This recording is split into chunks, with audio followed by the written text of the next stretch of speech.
주님의 이름으로 사랑하고 축복합니다. 한 주 동안 잘 지내셨어요? 옆에 분하고 저 인사 나누기 원합니다. 사랑합니다. 축복합니다. 오늘 말씀은요, 구하는 자세 그리고 그에 대한 하나님의 응답하시는 방법에 관한 말씀입니다.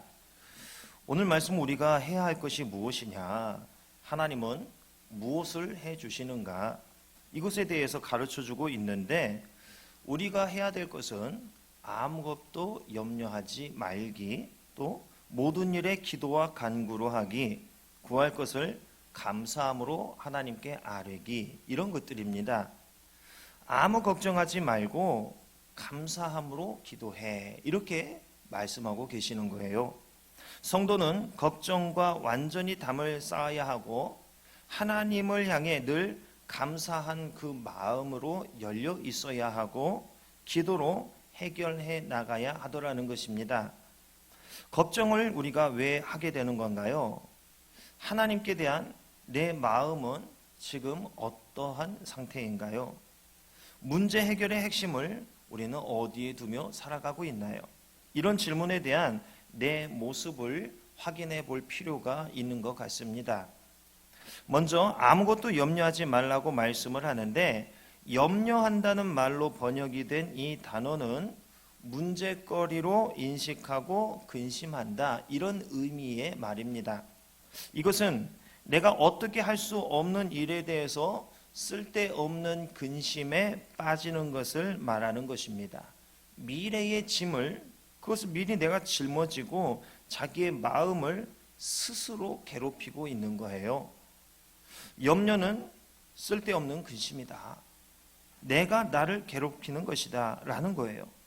네 스스로를 괴롭히는 쓸데없는 일을 왜 하느냐, 이렇게 말씀하고 있는 거죠. 근심, 걱정, 염려에 대해서 예수님께서 말씀하신 바가 있습니다. 들에 펴있는 백합화를 입히시고 공중의 새를 먹이시는 하나님의 능력을 기억하면서 염려하지 말아라, 이렇게 말씀을 하셨어요. 그러면서 또 말씀하시기를 염려하는 것은 이방인들이나 하는 것이야, 이렇게 말씀을 하셔요. 그럼 우리에게 있어서 염려, 걱정, 근심, 이것이 어디로부터 시작되는 것일까요? 왜 걱정을 하게 되는 것일까? 이것은 신뢰가 없을 때에 시작되어지더라는 거예요. 무엇에 대한 신뢰냐? 바로 하나님께서 내 인생을 돌보신다는 것에 대한 신뢰. 이것이 무너지고 이 사실을 잊어버리고 여기서 흔들리게 되면 그때부터 우리는 근심, 걱정, 두려움이 시작되더라는 것입니다. 이 일에 대해서 하나님이 돌봐주실 것이라는 확신이 없을 때에 내 마음에서는 근심의 싹이 자라기 시작하더라는 거죠. 결국은 하나님과 나와의 관계예요. 하나님에 대한 확신이에요. 이 부분에 문제가 생길 때 걱정이 나를 뜯어먹기 시작하더라는 것입니다. 그러면 우리는 어떻게 해야 되는 것인가? 본문에 의하면 모든 일에 기도와 간구로 하라, 이렇게 말씀하고 있어요. 바울은 권면합니다. 그의 서신과 그의 삶을 통해서 하나님이 계시다는 것과 그분이 인간에게 닥치는 어떠한 문제도 다 해결해 주실 수 있는 능력의 주님이 되신다는 사실, 그리고 그가 자기를 찾는 사람들에게 상 주시는 분이라는 이 사실을 믿는다면 염려할 것이 아니라 오히려 하나님께 기도해야 한다고 말씀을 합니다. 모든 일에 기도와 간구, 이렇게 말씀을 하고 있는데, 기도와 간구라는 비슷한 의미의 말이 이렇게 반복되어서 쓰여져 있지요. 기도와 간구는 의미상 거의 비슷한 것입니다. 그런데 굳이 이 둘을 구분해 보자면, 기도는 하나님께 예배 드리는 마음으로 드리는 기도를 가리키는 것입니다. 간구는 하나님께 나의 필요한 것을 요청하며 구하는 기도를 가리키는 것입니다. 즉 기도는 하나님께 대한 예배나 헌신 등의 맥락에서 드리는 기도를 말하는 것이고, 간구는 개인적인 특별한 요구 조건을 아뢰는 기도를 말하는 거예요. 모든 일에 대해서 예배하는 마음으로, 그분께 요청하는 마음으로 하나님께 기도하는 삶을 살라는 겁니다. 즉, 하나님께 내가 어떤 자세로 살아가고 있느냐, 이것을 묻고 있는 거예요. 어떤 일이 빵 터진 거예요. 그러면 그 사건의 현장, 그 문제 앞에서 어떤 마음의 자세를 가지고 있느냐, 이것을 이 말씀을 통해서 한번 체크해 보라는 것입니다. 사도 바울은 우리에게 두 가지 마음을 요청하고 있습니다. 예배하는 마음과 하나님께 요청하는 마음, 이 두 가지입니다. 예배는요, 가장 가치 있는 존재에게 내가 엎드리는 것을 의미하는 것입니다. 엎드린다는 것은 내가 아무것도 주장하지 않고 당신의 뜻을 따르겠다는 순종의 표시입니다. 항복의 표시입니다. 당신만이 나를 다스리고 통치할 수 있습니다. 이런 표현이 예배의 엎드림이라 할 수가 있습니다. 내 인생에 일어나는 사고, 사건, 그 현장에서 이 마음을 놓치지 말라는 거예요. 이 신앙 고백적인 이 상태를 잃어버리지 말라는 거예요. 예배하는 마음으로, 하나님께 완전히 엎드려진 마음으로 그 사건 앞에 있으라는 것입니다. 우리 삶에 별의별 일이 다 일어나잖아요. 일적인 것, 감정적인 것, 가정에서, 직장에서, 사람들과의 관계에서 별의별 일들이 다 일어나지요. 그때 우리가 놓치지 말아야 하는 것, 바로 내가 유지해야 되는 것이 무엇이냐, 내가 붙들어야 하는 것이 무엇이냐, 바로 예배하는 마음이라는 거예요. 그 일들보다 하나님께 엎드려져 있는 것이 더 중요하더라는 것입니다. 그러한 마음의 상태로 하나님께 간구하면 왜 안 들어주시겠느냐는 거지요. 우리는 매사에 하나님의 존재를 인식하고 그분을 인정해야 합니다. 우리는 늘 예배자여야 하는 거예요. 특별히 시간과 장소를 구별한 오늘 이런 모습만이 예배냐, 아니더라는 것입니다. 이곳에서 드리는 것은 물론이거니와 가정에서, 직장에서, 우리가 있는 모든 곳에서 우리는 예배자여야 하더라는 거지요. 이런 마음으로 살라고 우리에게 말씀하고 있는 거예요. 이런 찬양이 있죠. 나는 하나님을 예배하는 예배자입니다. 내가 서 있는 곳 어디서나 하나님을 예배합니다. 바로 이겁니다. 어디에 있든지 너는 예배자야. 어느 상황에 있든지 너는 예배자야. 뭐예요? 우리는 늘 하나님 앞에 엎드려져 있는 자세로, 이런 마음으로 존재해 있어야 하더라는 것입니다. 여러분은 모든 곳에서 예배자입니다. 이 사실을 잊지 않고 살아간다면 여러분의 간구에 대해서 하나님이 늘 응답해 주시더라는 겁니다. 여러분은 예배자입니다. 전복을 키우고 있을 때도 예배자이고요. 그것을 판매할 때도 예배자이고요. 부부간에 있을 때도 예배자이고, 밖에서 누군가를 만나고 있을 때도 여러분은 예배자입니다. 여러분은 하나님께 바짝 엎드려져 있는 예배자예요. 모든 순간 하나님께 항복하고 순종하는 예배자입니다. 자, 그 다음 너희 구할 것을 감사함으로 하나님께 아뢰라, 이렇게 말씀을 해요. 감사는 믿음과 신뢰를 바탕으로 해서 나올 수 있는 것입니다. 감사함을 가지고 하는 기도와 간구의 특징이 있습니다. 그것이 무엇이냐?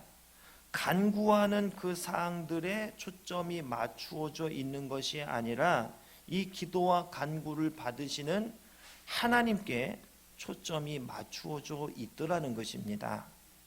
욥과 같이 주시는 자도 하나님이시요 취하시는 자도 하나님이시라는 이 생각으로 하나님을 절대적으로 인정하고 순종하며 신뢰하는 가운데에 간절히 구해야 하더라는 것입니다.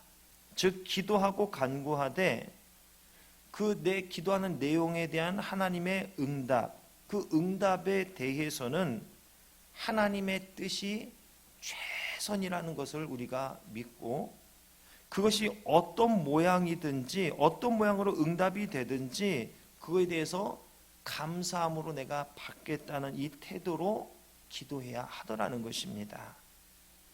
찬양 가운데 있잖아요. 응답하신 기도 감사, 거절하신 것 감사, 헤쳐나온 풍랑 감사, 모든 것 채우시네. 아픔과 기쁨도 감사, 절망 중 위로 감사, 측량 못할 은혜 감사, 크신 사랑 감사해. 아름다운 것도 감사함이고요. 그 가시에 찔려서 내가 아픈 것도 감사한 것이고요. 내 삶이 아름답거나 아무 내 삶이 모진 것이나 그 모든 것에 대해서 우리는 하나님께 감사해야 하더라는 것입니다. 왜 그래요?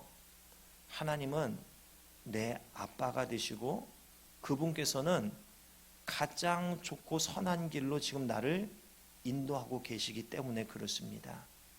내 기준에 의하면 내 성에 차지 않는 지금의 모습이기 때문에 감사할 수 없을지 모르겠어요. 그러나 하나님의 이 마음을 우리가 깨달아 알 때에 어떤 상황에서도 우리는 그분께 감사할 수가 있더라는 것입니다. 내가 죽는 것이 하나님의 뜻이라면 감사함 가운데 죽는 것이 기도하는 자의 자세입니다. 하나님을 신뢰하지 못하면 이거 할 수가 없는 거예요. 하나님 앞에 예배자로 엎드려 있지 않으면은 할 수가 없는 것입니다. 하나님은 선하십니다. 여러분 인생의 최선으로, 최상으로, 최고를 예비해 놓으시고 지금 그 길을 향해 인도해 가고 계십니다. 이것을 믿으세요. 자, 그럼 하나님은 이에 대해서 어떻게 응답을 해주시는가? 하나님의 평강이 내 마음과 생각을 지켜주시는 것으로 응답을 해주신다 말씀을 해요. 감사함으로 하나님께 기도하고 간구한 결과에 대해서 밝혀주고 있는데 하나님이 간구하는 것에 모두 응답해 주신다 이렇게 말씀하고 있지 않아요. 단지 하나님의 평강이 그리스도 안에서 마음과 생각을 지키신다 이렇게 말씀할 뿐이에요. 자, 인간적으로 볼 때요, 이 응답 너무나 허무한 응답으로 느껴질 수 있습니다. 그토록 내 마음을 비워내고 예배자로 엎드려졌는데 내가 그것을 하기 위해서 포기하고 뭔가 결단한 것이 얼마나 큰데 그에 대한 하나님의 응답은 내가 구하는 것을 모든 것을 이루어 주겠노라 이것이 아니라 뭐예요? 하나님의 평강이 내 마음과 생각을 지켜주시는 것으로 응답해 주겠다 이렇게 말씀하는 거예요. 지금 나는 당장 10만 원이 필요하고 또 어떤 사람이 필요하고 뭐 성공이 필요한데 하나님은 어떻게 응답해 주셔요? 평강. 와, 우리의 기대와 너무 다른 것 같습니다. 그렇죠? 그러면 하나님의 평강이 뭐길래 내 기도에 대한 응답으로 평강을 주시는 건가? 하나님의 평강은 하나님 자신의 이 영원한 평정, 하나님 자신이 지니고 있는 평안, 하나님의 본성 자체의 특징이 되는 평강입니다. 이것은 외적인 것이 아니라 이 내면적인 것이죠. 하나님의 응답은 고로 외면적인 것이 아니라 무엇을 향하고 있다는 거예요? 우리의 내면을 향하고 있더라는 것입니다. 이 내면을 향하고 있기 때문에 때로는 이것을 이루기 위해서 어떤 기적과 표적들이 나타날 수 있어요. 그런데 이 기적과 어떤 채워지는 이런 외형적인 모습이 목적이 아니라 그것을 통해서 뭐예요? 이 내면을 향하고 있더라는 거예요. 궁극적인 결론, 목적지가 뭐예요? 이 마음이더라는 사실이에요. 하나님의 평강은 인간이 처하는 어떠한 상황 가운데서도 고요한 평정과 기쁨을 누릴 수 있게 합니다. 이것을 가지고 있기 때문에, 이것을 누리기 때문에 우리 신앙의 많은 선배들이 순교를 당하는 그 순간에도 찬송하면서 불 가운데 타사라지고 물 가운데에 깊이 가라앉으면서도 찬송하면서 그 생의 마지막 호흡을 내뱉었던 것입니다. 바울은 이런 평강을 체험했지요. 감옥에 있었을 때에도 이런 평강을 체험했기 때문에 그 안에서도 하나님께 감사 찬송과 기도를 올려드렸던 것입니다. 이처럼 하나님께로부터 오는 평강은 다른 것에 마음과 생각이 흔들리지 않도록 견고하게 우리의 이 내면을 확 붙들어 주시더라는 것입니다. 여러분, 하나님께서 우리 내면을 꽉 잡고 계시면은 이거 게임 끝난 거예요. 어디에도 우리 흔들리지 않고 끝까지 주님의 길을 우리가 결단하며 갈 수 있는 거지요. 다른 거 다 해결하면 뭐합니까? 이 내 마음이 붙들려 있지 않으면 아무 소용이 없지요. 이것이 붙들려져야 하는 거 아니겠습니까? 우리의 부르짖음에 대한 하나님의 궁극적인 응답이 무엇이냐? 바로 평강이라는 사실입니다. 우리는 무언가를 구하면서도 그것이 무엇을 내 인생에 가져다 줄지도 모른 채 구하고 있어요. 우리는 바둑으로 따진다면요, 몇 수 앞을 그렇게 많이 내다보지 못하면서 그것을 구하더라는 것입니다. 그런데 하나님은 그 바둑 맨 마지막 하나 넣는 그것까지도 다 세고 계시고 다 헤아리면서 우리에게 응답해 주시더라는 거죠. 우리의 기도에 대한 응답이 우리의 기도 제목과 같은 것이 아닌 평강이라는 사실이 허탈감을 가져올 수 있을지도 모르겠습니다. 그러나 하나님은 나에게 무엇이 가장 필요한 건지 이거 알고 계십니다. 예수님은 말씀하십니다. 너희 중에 누가 아들이 떡을 달라 하는데 돌을 주며 생선을 달라 하는데 뱀을 줄 사람이 있겠느냐?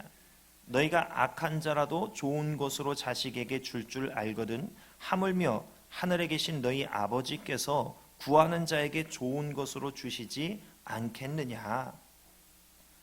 무슨 말입니까? 하나님은요, 내가 구하는 것보다 더 좋은 것으로, 더 나에게 필요한 것으로 응답해 주시더라는 겁니다. 우리는 이것을 믿어야 돼요. 이런 하나님을 신뢰해야 하나님께서 내 인생에 응답해 하시는 이 방법에 대해서 비로소 감사할 수가 있는 겁니다. 내가 바라는 것으로 주시지 않는다고 해서 실망하지 마세요. 하나님은 적재적소에 내게 필요한 것으로 응답해 주십니다. 이 하나님에 대한 신뢰가 없기 때문에 우리 인생에 감사가 점점 소멸해 가는 것입니다. 내 기도에 하나님은 왜 응답을 안 해주시는 것이지? 하나님 왜 이러시는 것입니까? 이런 마음, 하나님에 대한 신뢰가 없기 때문에 하나님께서 응답해 주시는 것에 대해서 우리가 깨닫지 못하는 거예요. 하나님은 지금도 살아계십니다. 여러분의 삶에 지금도 일하고 계십니다. 단지 내 욕심에 내 눈이 가려서 그거 못 보는 거예요. 예수님은 또 마태복음 6장에서 무엇을 먹을까, 무엇을 마실까, 무엇을 입을까 하지 말라고 하시죠. 하늘 아버지께서 이 모든 것이 너에게 있어야 할 줄을 다 아신답니다. 그러면서 우리에게 무엇을 구해야 하는지에 대해서도 가르쳐 주셔요. 그런즉 너희는 먼저 그의 나라와 그의 의를 구하라. 그리하면 이 모든 것을 너희에게 더하시리라. 뭐예요? 인생의 관점을 바꾸라는 것입니다. 무엇이 중요한가? 이 관점, 무엇이 중요한, 이 소중한가? 이 관점을 바꾸라는 것입니다. 그러면서 덧붙여서 하시는 말씀이 그러므로 내일 일을 위하여 염려하지 말라. 내일 일은 내일이 염려할 것이요 한날의 괴로움은 그날로 족하니라. 이렇게 말씀을 하시는데요. 이렇게 앞에서 무엇을 구해야 될지 쭉 말씀하신 다음에 그 다음에 어떻게 말씀을 결론을 맺고 있어요? 염려에 대해서 또 말씀을 하시는 거예요. 우리가 하나님께 간절하게 구하는 것을 보면 뭐예요? 왜 그렇게 간절하게 기도하고 엎드리고 눈물 흘리고 매달리는가? 왜 그래요? 그 내면에 들어가 보면 그 안에 뿌리가 내리는 게 뭐예요? 염려가 있더라는 거죠.